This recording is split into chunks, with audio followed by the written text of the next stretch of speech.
House Education Finance Committee to order. Good morning, everybody. I hope you had a nice long weekend and had a chance to regroup. Today we have 4 quick overviews, and I say quick because we're going to be ending at 11:15 today so we can make 11:30 floor session. So what we're going to do is have all the overviews, save questions until the end. And also, you should know on all the overviews, there's contact information at the end. So I know that all these fine folks would also be more than willing to take questions offline. I want to also have a reminder to have people speak into the microphone. Want to make sure that everybody can hear us. And that with that, I think we have a quorum, so we will go to the minutes. Representative Sencer-Murrah, have you had a chance to review the minutes? Yes. Thank you. Representative Sencer-Murrah, would you like to move the minutes? Yes, I move the minutes from January 12th. Perfect. Representative Sencer-Murrah moves the minutes from January 12th. Are there any discussion on the minutes? Seeing none, all those in favor, please say aye. Aye. All those opposed? The minutes are adopted. With that, we are going to go ahead and invite our first group of testifiers up. Representative Perpich, I'm sorry. Thank you, Madam Chair. While our testifiers getting settled. Just briefly, I wanted to offer support of your condensed time management today. And I just wanted on the record that I know that it was not, and we talked about this in the way, it was not your request to have this shortened hearing today. And I would just put it on record, and I will remind the House Majority Leadership that this stifles us as a committee, and I don't believe it's actually fair. So, but we will respect what you're asking, and I will be holding questions and talking directly to the testifiers. So thank you, Madam Chair. Thank you, Lead Krisha. I really appreciate it. And with that, I will welcome up our first testifier, Karen Schaub, Executive Director of the Board of School Administrators. Could you please state your name for the record and proceed? Karen Schaub, Executive Director for the Board of School Administrators. Thank you, Madam Chair. Thank you, representatives. I have the pleasure today to be here and to tell you a little bit about what our organization does. Our organization came into effect in 2001. We represent over about 7,000 administrators. Some of them are active, some of them are inactive. But right now in the state of Minnesota, we have over 7,000 licensed administrators in the area of superintendent, assistant sup, principal, assistant principal, special ed director, assistant special ed director, and community education director. Community education became part of this mandate in 2003.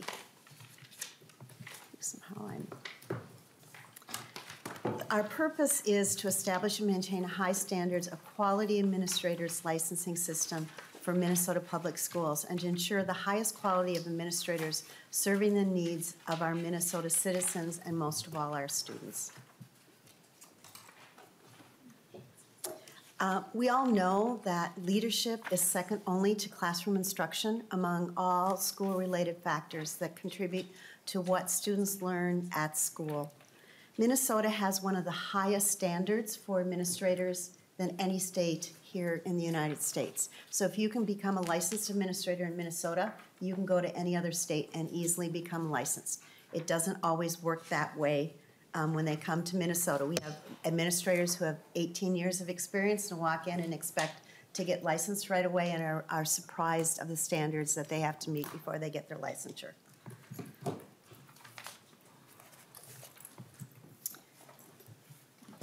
We have 4 goals to monitor compliance of Minnesota administrative license standards.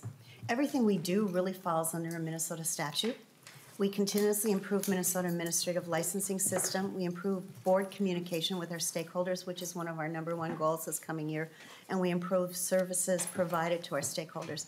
Our administrators work very hard in our schools every single day, and they deserve the most support that we can give them. We have 4 committees. We have the Ethics Committee. This one comes to us either through public complaints or it comes through school administration, HR departments who have talked to us about a licensed administrator who has come under one of the codes of ethics, which is A through K. We also allow the public to send us information that tells us about something they are concerned about. I would say about 50% of the complaints that come through, we actually move forward on. The others are ones that probably don't fall under our auspices, so we move them on to other places. The licensing committee has been very active, especially during the time of COVID, overseeing variances. We have, a number of administrators who have retired in Minnesota, and we might have an administrator who's like 2 months from being able to get their license, and so we allow a process for them to be able to get a variance. We also do alternative licensing, and we're part of rulemaking. The other committees we have is professional development and program review. You may be aware that we have 13 universities in the state of Minnesota that license one of those 4 licenses that we have. Every 5 years, they are evaluated. So every 5 years, we take a team of anywhere from 6 to 10 people. We spend about 2 days at the university, and we make sure that they are abiding by all of the state statutes and expectations to be a high-quality university program. They are absolutely wonderful opportunities to see how great things are happening in our universities, and also to hear from those who have graduated from the programs and what great things they're doing. We have, let's see here. Then we have the, also part of the professional development, is about the CEUs. So every administrator, every 5 years, needs 125 CEUs. Those are pre-approved to make sure that they cover one of the many competency areas. If they do not, then they are not eligible for CEUs. We often get CEU requests for teacher kind of professional development. We remind them that teacher professional development is a little bit different than what we have for our administrators, and that they need to meet one of the competency areas. We also have a communication, internal and external. This is a committee that we are really working on growing to be able to provide more service. Our board is made up of 10 positions. Right now, we have 2 openings, and one because one of your representatives has just left our board, and we miss her dearly already, and hopefully by March, her position will be, someone will be stepping into that position. And we also are waiting for confirmation of our Director of Community Education to join our board. So the main takeaways from this is that we really are here to support our administrators, make sure that they are providing the best service they can, and finding ways for them to be able to serve our students in the highest manner that they can. Thank you very much. Thank you, Director Schaud. Executive Director Schaud. Next up, we are going to have the School Land Trust provide an overview. After that, the Minnesota Academies is on deck. So we have with us Erin Van Lindy from the Director of Office School Land Trust. This is just a brief overview. It's not the only time we're going to be discussing school land trusts in committee, so I just want to give people the heads up. With that, Director Lindy, would you like to proceed? Good morning, Madam Chair, members. Erin Vandelin, School Trust Lands Director. Just wanted to give you a brief overview of School Trust Lands today. It is a really relatively small, little-known funding source for Minnesota public education in the K-12 system. Real quick, just overview, real quick on the history, a little bit about the school trust portfolio itself, some revenue and generation distribution slides, and then the role and responsibility that our office has. So just real quick, people always wonder why there's a picture of Thomas Jefferson on this slide. It's because I'm from the state of Virginia, and Thomas Jefferson created school trust lands, as far as I'm concerned. It really started back in 1785 when the federal government didn't have money to fund education for the states that were coming into the Union. And so what they did was they set up a system where they would set aside federal lands in the public domain to support schools for the new states coming in. And they set aside Section 16 in every township for that purpose. Minnesota was the first state to get two sections. We got section 16 and 36. After three other federal grants, we ended up right after statehood with about 8.1 million acres of federally granted land that supports K through 12 education in the state. Today, we've sold off about 5.5 million of those acres, most of it in the south and the western part of the state where ag lands are. And what we retain is the 2.5 million acres and 1 million acres of severed minerals, mainly in 10 northern counties, northeastern Minnesota. And the way the trust generates revenue for public education is we actually manage those timber resources, mineral resources, and real property assets for the permanent school fund. So the permanent school fund, and you'll see here on the left side, it actually is made up of $1.7 billion of historic revenue since statehood. The majority of that comes from mineral resources, roughly 80% of that 1.7 is from mineral resource and mineral revenues and royalties, mainly on the Iron Range. So just a quick breakdown, 80% minerals, forestry is about 7% of the historic revenue, real estate sales is about a little bit less, and then investments are right around 4 or 5%. So I will skip this slide in the interest of time. It's just another way to look at the portfolio. The way I think about it is the portfolio has two assets. One is a financial asset. As I said, it's valued right now at $1.7 billion. It is inviolate. And then the other asset is the 2.5 million acres in the mineral estate. The $1.7 billion is managed by the State Board of Investment. That money generates interest and dividends every year, and that is what is distributed to the schools on the ADM ratio. So roughly 850,000 ADMs for the 23 school year. I know this slide says FY18. I just put FY18 in there so you could see where we were 5 years ago and where we're at today. So in FY18, net revenue that was generated on school trust lands was roughly $17.4 billion. Gross was around just over $30 billion. And then the distributions that were made were $33 million distributed statewide. Even though the majority of the land is in 10 northern counties, it goes across the state to all the school districts in proportion to their ADM number. So roughly $38, $39 in FY18. FY22 numbers, the fiscal year we just came out of, gross revenue was $42.5 million. We did quite well on our royalty payments from the iron mines. And then that equated to roughly a $45 per student distribution, overall distribution of $39 million. So $45 doesn't sound like a lot, $39 million doesn't sound like a lot. I will just throw this caveat. The school districts do not need to come to the legislature for that money. It's distributed biannually by the Department of Education in September and March. So that's how they get their money. The little bit about our office, we were established in 2012.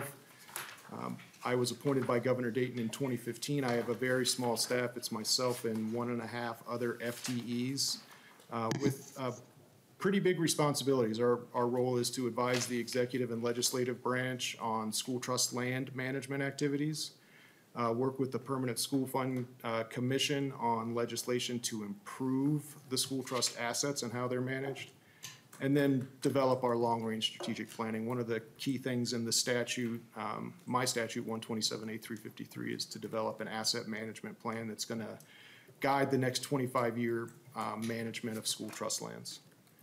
So what we're looking to do in this asset management plan, we have 6 goals that we have to do: retain our assets, increase the value of those assets, rebalance our portfolio, establish new priority actions. We have to balance revenue with stewardship. So the goal of the Permanent School Fund is in statute. It's 127A.30. It's to secure the maximum long-term revenue of school trust lands consistent with your fiduciary duties as a trustee, with sound natural resource and conservation management principles. So we have to balance natural resource stewardship with revenue generation. And one of the other things that we actually went back and had a statutory change made to was to give us the ability to look at ecosystem service markets as a potential revenue source, and we've undertaken that. Be happy to meet with any and all of you in your offices to discuss more. But if you have any questions, feel free to check out our website at School Trust Lands, Minnesota. Thank you. Thank you, Director Lindy. Next up, we have Superintendent Terry Wildling. He's Superintendent of Minnesota State Academies.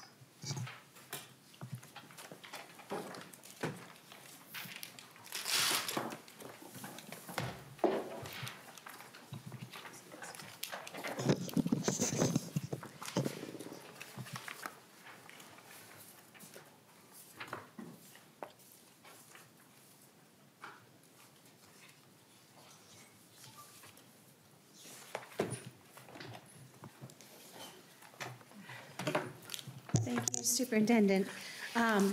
Members, Superintendent will be using an interpreter, so will you please state your name for the record and proceed? Good morning, everyone. My name is Terry Wilding. I am the superintendent for the Minnesota State Academies for the Deaf and Blind in Faribault, Minnesota. Many of you seem very new faces to me, so I'll do a short introduction and overview of our programs and what we actually do. In the end, we'll discuss what we're asking for this year. We currently have 2 schools, one for the deaf school and one for the blind school. They're about a mile apart, and they are located in Faribault, Minnesota. We serve students from all over the state, not just in the Faribault area, but we are a state school. We have about 60 different school districts currently who send their students to us. Some of the students are specialized to one campus, and we also have students that transfer back and forth. Some of our students have very unique needs that are also specific deaf or blind, and we focus our classes to accommodate each individual need. We start services much younger than the public school. Many times our deaf children are born into a family that have never met a deaf person before, as well as a blind individual. Oftentimes we struggle with access to language, to information, to communication. So we start teaching classes at 18 months old for our youngest group of students and their families as well. We teach their families up to the age of 21. We do 100% special ed school, so we follow the IEP laws for the federal government, and we have students that attend till age 21. Our school curriculum and everything meets the same standards as public schools. The expectations, the course graduation requirements are all the same. We do provide very specialized instruction, though. We have ASL instruction at the deaf school, and we have bilingual instruction as well. We develop ASL and English at the same time, developing that accommodation. At the blind school, we have an A+ transition program. At 18 to 21, typically they have finished and met all the graduation requirements, but still are not ready for work, college, or life after school. We provide those transitional courses, work experience, helping them become ready to understand the world outside of the school environment. At the blind school, we have the similar concept. We don't start at 18 months, but we do start at kindergarten at the blind school. For our blind students, we of course have a different accommodation and a different approach of instruction as we work on sound and braille and technology accommodations. We provide orientation and mobility, expanded core curriculum. That is more of a concept that things that you don't normally learn in classrooms, things that you would learn at home with your family and out in the community. Oftentimes, those blind students do not have that everyday understanding. They are unable to navigate the world of a kitchen, those types of things. The expanded core curriculum is in addition to our academic curriculum. We do have an A+ program as well at the blind school. It maximizes those skills that we can teach till age 21. Our school really focuses on providing a full accessibility, not just in the public school system. Oftentimes the deaf and blind students are alone, isolated. They may be one of a few students in that district. Here, our school provides a place where they can really be fully inclusive. When I speak of the word inclusive, what that means is not just sitting in a room, but actually involved, being an active learner in the discussion and providing that full child development to all of our students. Those types of programs, whether they're in the classroom or outside the classroom, athletics, music, drama, organization, clubs, and after-school activities, we provide the student the same experience as their hearing peers. They have the accessibility to all types of activities that are available to them. We also, because we serve students from all over the state, we also have the residential component. About 35 to 40% of our students stay on campus with us during the week in dormitories. Sunday night or Monday morning, they arrive to school. They stay with us for the entire week and they go home on Fridays. In the evenings, our students continue their learning. We say it's an after-school world. We try to provide real-world experiences, things that are dorm program activities, things that they can participate in for social learning, for leadership. All types of activities are given to them after school. We are one of 2 state schools that are fully funded by the legislature. The other one is the Perpich, who will be presenting next. We are funded fully by the legislature. You will hear about different types of funding sources available to public schools. Land trust, levies, different grants from MDE. Often we do not qualify for any of those resources. We are not an operation that can levy. We don't have a local district to gather money from. So we depend on you, and we hope for your support in continuing our programs. For bonding, construction, everything else, we depend on the legislature. For this year, we are waiting on the governor's release of his budget proposal next week. We have asked for 5 requests, and I'll explain just a quick overview of those requests. The first one is our operational budget. As you know, inflation has increased. Cost of insurance, cost of living, salary, our utility increased $300,000 this last year.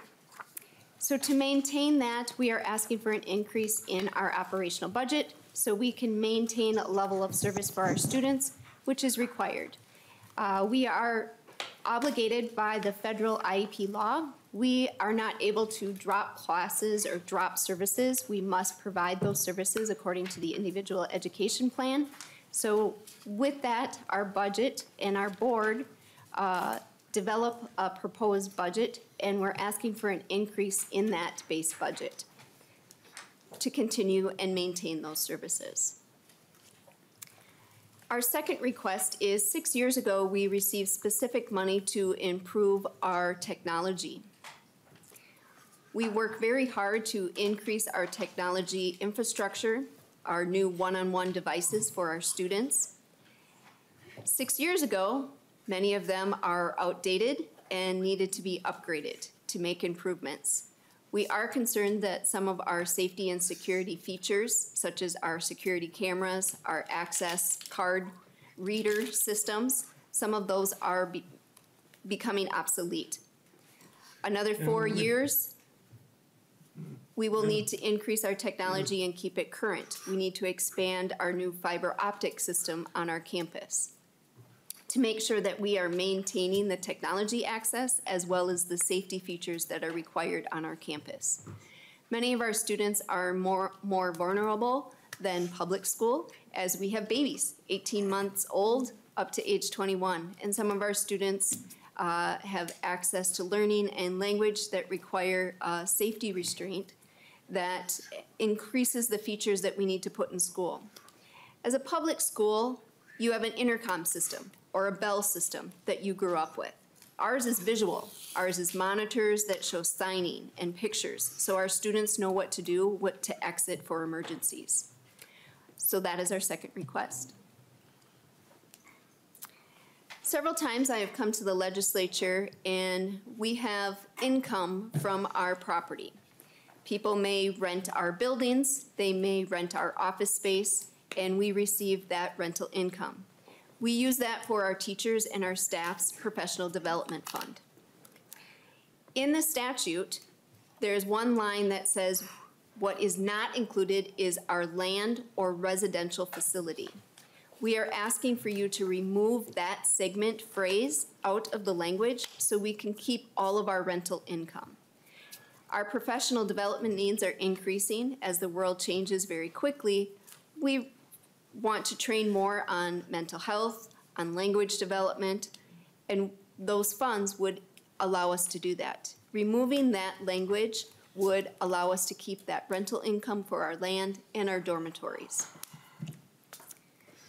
We recently hired a new audiologist to help with our students' screenings and equipment, not only on our campus, but to support public school districts throughout the state. As our new audiologist arrived this fall, our equipment is obsolete. We purchased it in the 1970s. At that time, we updated it as much as we could, but our sound booth and equipment is out of date. So we would like to purchase new sound booth equipment to make sure that we are testing our students' hearing aids, cochlear implants. Right now, our equipment is outdated, and we are not able to support some of the equipment that is newer than what we have. We are working in collaboration with the Deaf and Hard of Hearing Services and the Commission on different evaluations of the state's needs in relation to deaf youth. One of the biggest needs was for a mental health support system. Not just counseling support, not regular therapy, but more intensive.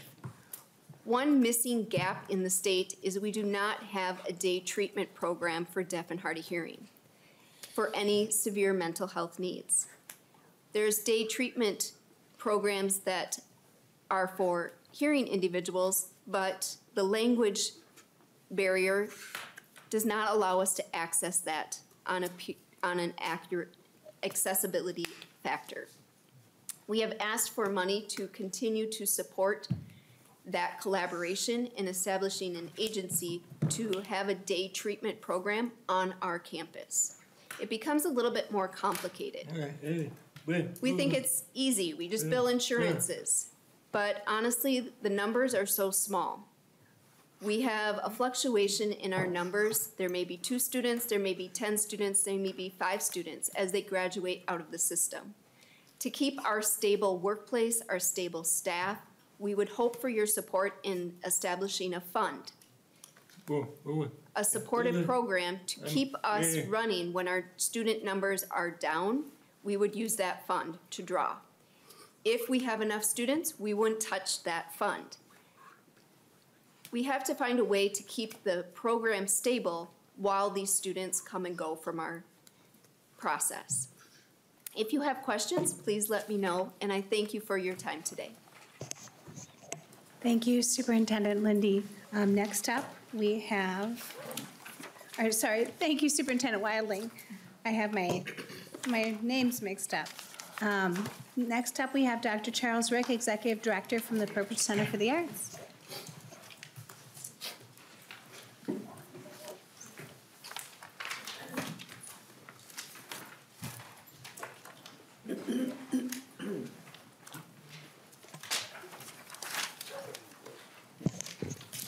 Once you get your overview set up, could you please state your name for the record and proceed?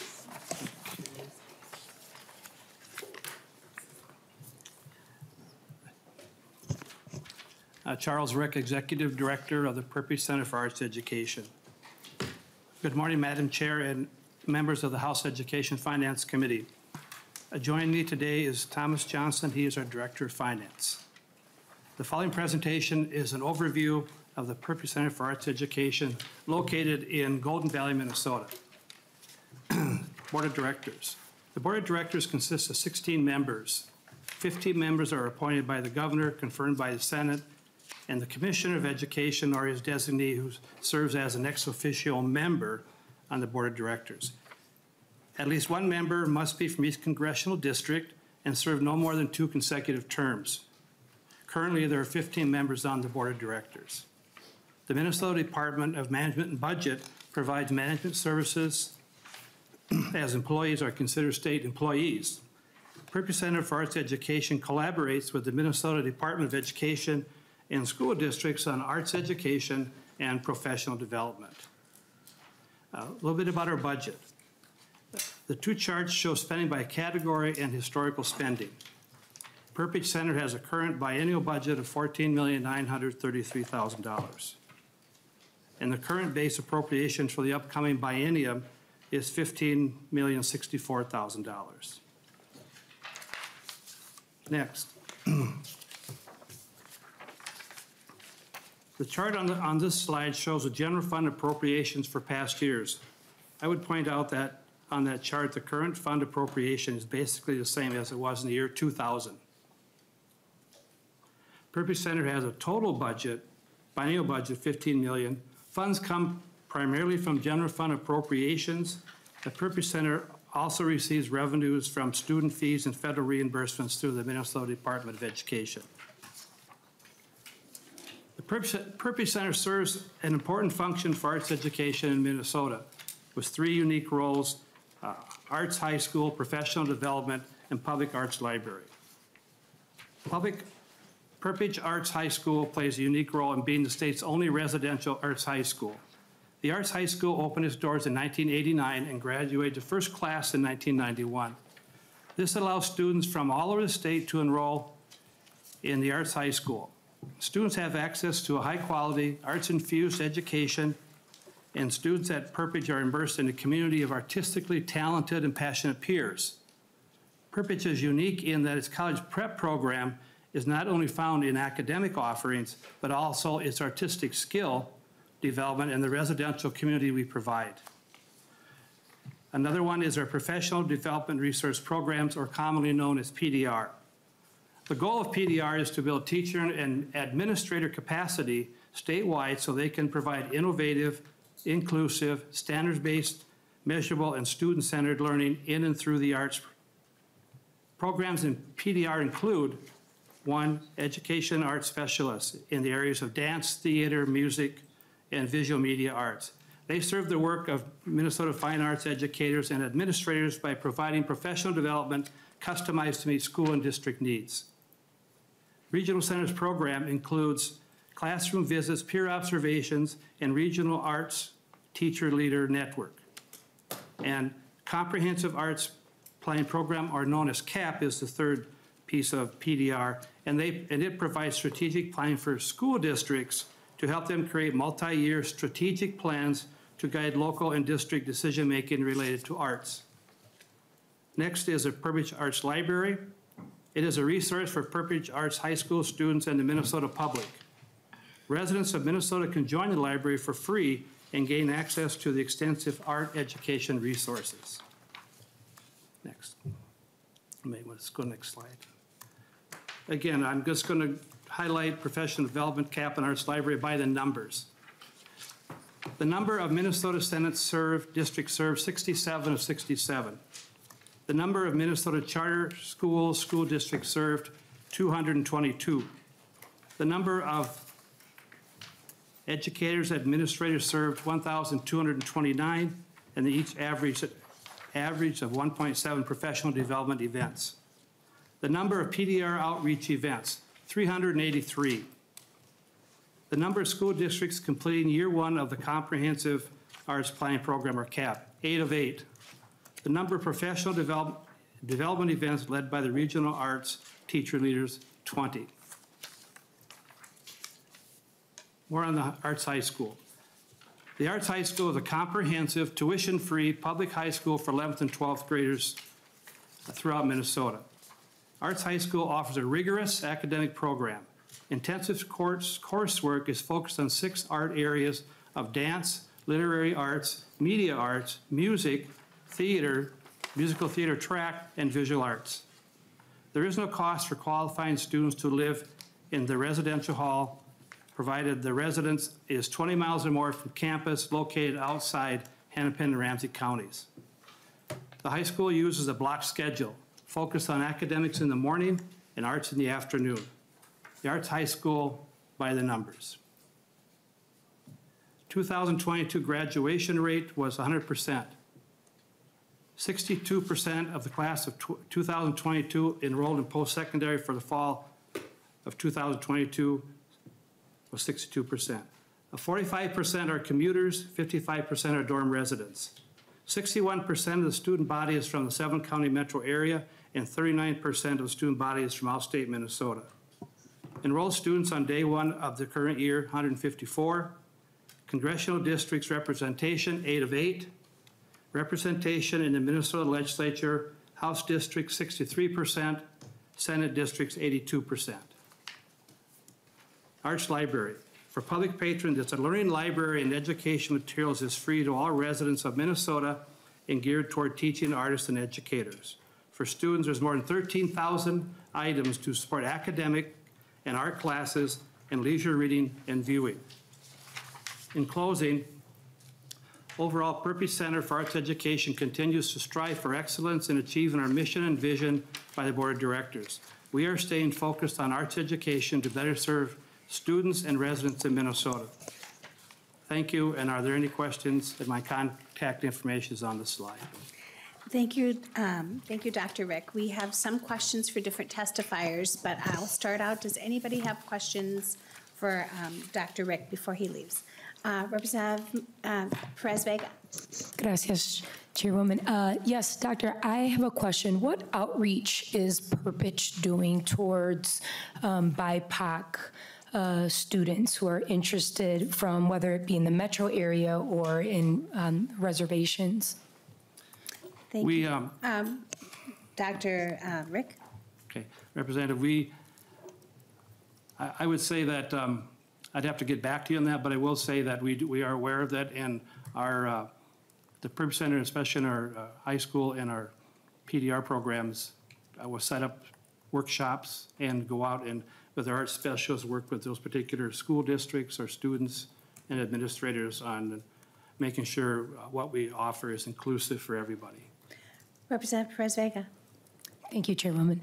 And Doctor, also, what programming, multicultural program has been added since the last session or within the last decade that serves those communities? Dr. Rick? Representative, this is my 4th year there, and I would just say, more than anything else, it is awareness, and we work with our high school faculty with regular programming on that whole area of inclusivity and make sure diversity. And so we have programs going for both students and staff. And this particular year, one thing we did different, we had an intensive program at the beginning of the school year to make sure students felt welcome at Perpich Center, no matter where they come from throughout the state. Representative Perez-Vega. Thank you, Chairwoman. And Doctor, another question is, what is the BIPOC student body percentage that attends your school? Dr. Rick. Representative, I'll take that, write that down, get back to you on that. Thank you. Number. I'd love Okay. that. Gracias. Thank you. Dr. Rick, if you could just send that information, more details on your multicultural programming and your student ratio to our committee administrator, we can make sure that both Representative Perez-Vega gets answered and the rest of our committee. Thank you, Madam And Chair. now, let me see, I have Representative Jordan, you had a question. Yes, and my question, thank you, Madam Chair. My question is for Director Van Lindy. So Director Van Lindy, if you could come up. Dr. Rick, I think you're done. Thanks. Thank you all to the presenters for staying behind to answer questions. We're just kind of in a strange time crunch today, so. Director Van Lindy, please say your name again so I know I'm pronouncing it right. It's pronounced like mandolin, but with a V. Vandalin. So the Got it. actual Dutch pronunciation is Van der Linde. Okay, That was Vandalin. decades or centuries Thank ago. you. Representative Jordan. Thank you, Madam Chair. And thank you, Director Vandalin. I hope that was right. I'm wondering if you can tell me how your office interacts with Minnesota's sovereign tribal nations. And then also, can you tell me how many acres of school trust land is on tribal land in Minnesota? Director Vandalin. Trying to get everybody's titles right. So, Director. Thank you, Madam Chair, Representative Jordan.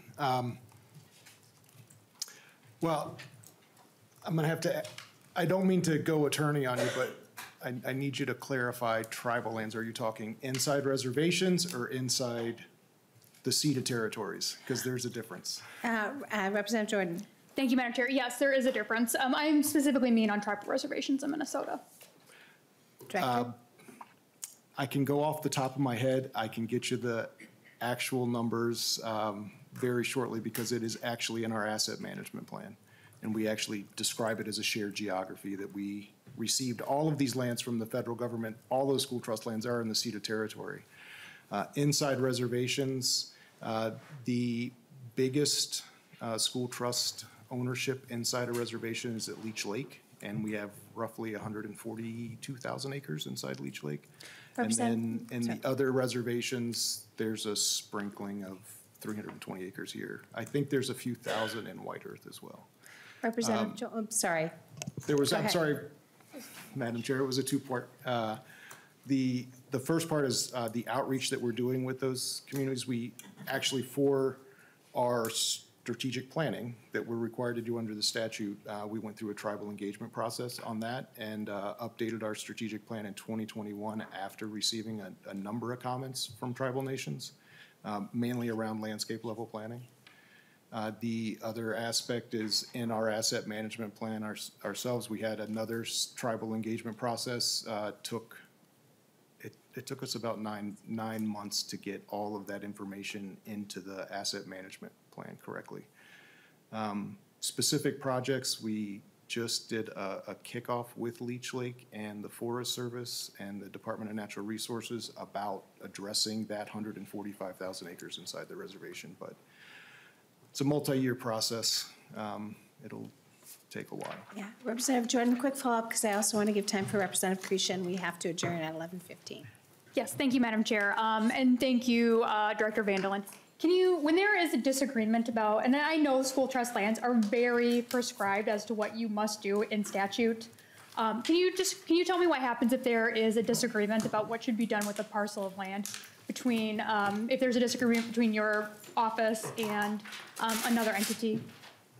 Dr. Vandalin, if you can keep your answer brief, that'd be great. Madam Chair, thank you, and Representative Jordan. Typically, there are no disagreements with my office and tribal nations. I provide advice to the executive branch and the legislative branch, and I have to stay in that role. So if there's a disagreement, it's usually with the Department of Natural Resources. Thank you. Representative Jordan, thank you. And Representative Krisha signaled to me that he is fine. Members, tomorrow we will be taking up two bills, House File 44 and House File 203, I believe. They've been posted since Thursday. If you have any questions, please feel free to reach out to our committee administrator, Mr. Bennick. With that, we are adjourned.